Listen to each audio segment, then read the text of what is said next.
Hello, friends, and welcome back to Stories About Entitled People. Let's start the video with a story in which an act of malicious compliance took place. But before we begin, don't forget to subscribe to our channel if you're new here and turn on notifications so you don't miss a new video every single day. Here we go. The client was a large but shady company that launched a special promo in the UK plus major sports event sponsorship. They sent us a landing page to promote just a day before. We were their online marketing agency. The page was crap, the promotion was crap, and they asked us to rush, even though they knew about it months in advance. So we asked them if they QA'd the page. They promised they did. We asked them to confirm this in writing, which they also did. We did this as they had a habit of playing dumb and using us as their QA team. Not once we got a page for them that was properly functioning, and as it was their site, we couldn't just fix it, and they'd deny any issues until our own QA team would send them a video fully documenting the issue by using simple language for their simple-minded developers. So we uploaded the page and sent a bunch of traffic. They're paying after all. On the last day of the promotion, they were surprised they got almost no users with this special promo code, so they checked the page, only to discover that none of the buttons were working and the page is a dead end for users. And our second story. No, you can't eat inside even though it's below zero. So I was in the Army in Alaska, and this was during a field training event in November. I was the company executive officer, so I was in charge of logistics for my company. For the first few days, we were camped out in Arctic tents near an airstrip, but there was a nearby hardstand building that the medics were using as an aid station. Hot food was delivered twice a day, so we ate it in that building since the medics were included in the chow provided by my company and had plenty of free space in the open building. It was really nice for everyone to get a chance to get out of the cold, especially since it was unseasonably cold for November, with several days well below 0 degrees Fahrenheit. Partway through the field problem, I knew the battalion staff was moving to that building, and it was going to be a lot more crowded. When they moved there, I talked with the battalion operations sergeant major and asked if we could have our company eat in the building still. The battalion staff was going to eat the same chow delivered to us as well. He said there wasn't enough room. We were camped pretty close to that building, maybe 200 meters away, but it was a long airstrip. The next morning, the food was delivered bright and early, probably like 6:30 a.m., and it was snowing like crazy with some big old snowflakes. I had the food delivered a good 200 meters past where we were bivouacked, out in the airfield, where our vehicles were parked. The food was the same distance away for all of our soldiers, who were fine to grab it and eat in the tents or just out in the snow, but it was a decent walk through the dark, cold, and snow for the battalion staff, who had to walk the whole way there to get food. We got to eat inside that night and the rest of the time out there. And our last story. Escalating feud leads to dad orchestrating his brother's arrest. My uncle has always been a self-righteous, petty slimeball with a foul temper and grandiose idea of his own importance, but little to no brains. My dad always took it just to try to keep peace between the family because it's so important to him. This is the story of how my uncle finally pushed my dad too far and ended up getting arrested for all his trouble. It's pretty long since it covers several months of a feud between them. As a background, my dad and my uncle are neighbors in a rural community of 600-ish people. My dad built the house my uncle lives in and sold it along with a small plot, so my dad's remaining land is about 6 acres and runs along the side and the back of my uncle's smaller property. My uncle's a dealer for HVAC units.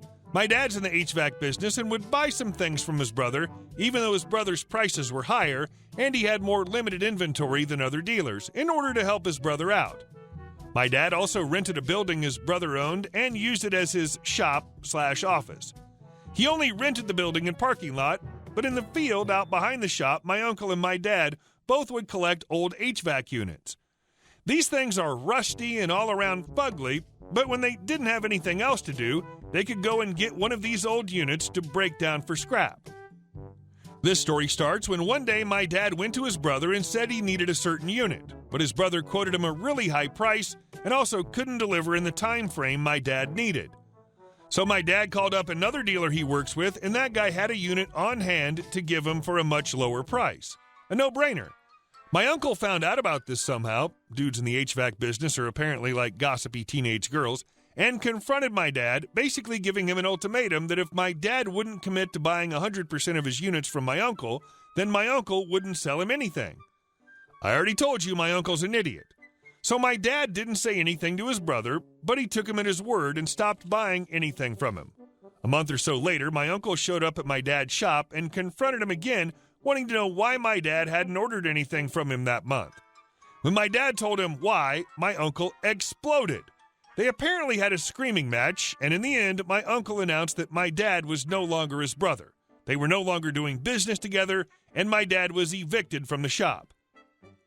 I will note that legally my dad was not evicted because evicting him would have required a legal notice, a certain period of time, etc., but my dad was over it, so he said fine and began converting the barn at his house into his new shop. So my uncle, who apparently had thought my dad would not call his bluff, showed back up at the shop a few days later and informed my dad that he also has to move all of the old HVAC units scattered around in the field behind the property, or he would sue my dad for the cost of removal. Now this too probably had no legal power since my dad's lease was only on the building, not the field, and my uncle contributed to and used the old units as communal property. But when my dad's pissed off, he's really pissed off, so he agreed to move the old units. He took his tractor over and loaded each one onto his flatbed trailer, drove out behind his barn, and painstakingly arranged hundreds of rust bucket, fugly old HVAC units an inch or two off the property line at the back of my uncle's house. Note that my dad could not see these things from his house due to the way his property's set up, but my uncle had an HD view of them in his backyard. My uncle started being even more of a creep than usual and was always spying on my dad's house, so my dad decided to build a privacy fence down the side of his property that runs along my uncle's property, but not in the back of the property where the HVAC units are. The fence guys arrived and worked for a few hours before my uncle came screeching into his driveway and exploded out of his truck, already screaming, because these poor fence guys had laid posts or tools or whatever temporarily on his side of the property line as they were building the fence.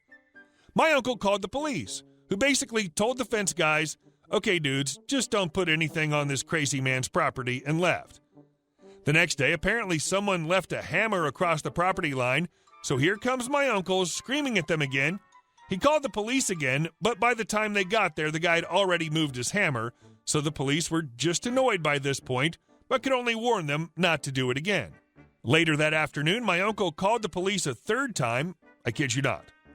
This time he wanted to report that my dad had stolen a backhoe from him, like the one that attaches to the back of a tractor. One that, again, I kid you not, my uncle had given to my dad 2 whole years prior because my uncle didn't even have a tractor big enough to attach the thing to. The cop was not amused when this story came to light, and since it was the same cop who'd been there earlier that day, she was beyond annoyed at this point. My dad helpfully said, "Come get the backhoe if you want it," knowing full well my uncle had no way to pick the thing up or to haul it even a few feet to his own yard. My uncle replied that it was my dad just trying to trap him and would say he was trespassing if my uncle came into his land, even though the cop was standing right there when my dad offered, and by the way, this conversation was taking place in my dad's driveway. He then said that he wants to file a complaint with the police that basically amounts to a restraining order against my dad. It isn't a restraining order because it isn't issued by a judge, but the cops treat it that way. It's for habitual trespassers. Annoyed cop helpfully informed my dad that this would mean that even if my uncle texted or emailed him and invited him to come over to his house to discuss things, even if my dad had that written proof he'd been invited, if my uncle called the cops or even took a picture of my dad on his property, he could potentially get arrested for trespassing. My dad said he wanted to file one against his brother, too. The pro-revenge part of the story is now upon us. My dad knew full well that his brother had no real clue where the property lines were and was not going to dig up his survey to check. He only knew where the lines were because my dad knows exactly where they are and maintains wooden stobs in the ground periodically along his property lines. So when his brother was away for a few days, my dad moved all the old HVAC units along the property line over further into his own property by a few feet and moved the stobs back the same distance. So basically, it looked the same as it had before, except it looked like the property line was a few feet further back than it actually is. He then placed some random piece of scrap across the fake property line, still on his own property, but it looked like it was across the property line if all you went by was the incorrectly placed stobs. Set up a few game cameras, aimed at the line, and waited. Sure enough, his dumb-butt brother came storming out of his house and soon noticed the scrap on his side of the property line, crossed the real property line to get a good look at the scrap, and called the police. My dad was waiting for them with a survey showing where the actual property line is, a copy of the report annoyed cop had given him, and the game camera footage of his brother clearly trespassing on his land, and it was my uncle who got arrested. The only way his revenge for all the trouble and heartache his brother caused could possibly have been any sweeter would have been if it were an annoyed cop who showed up at the scene and arrested my uncle. But alas, he had to make do with someone he and his brother had both gone to high school with, which worked out since it was especially embarrassing for my uncle to be arrested by someone he knew well. And who could make sure everyone else in town knew? Hey guys, thank you all for watching the video. I'll see you in the next one.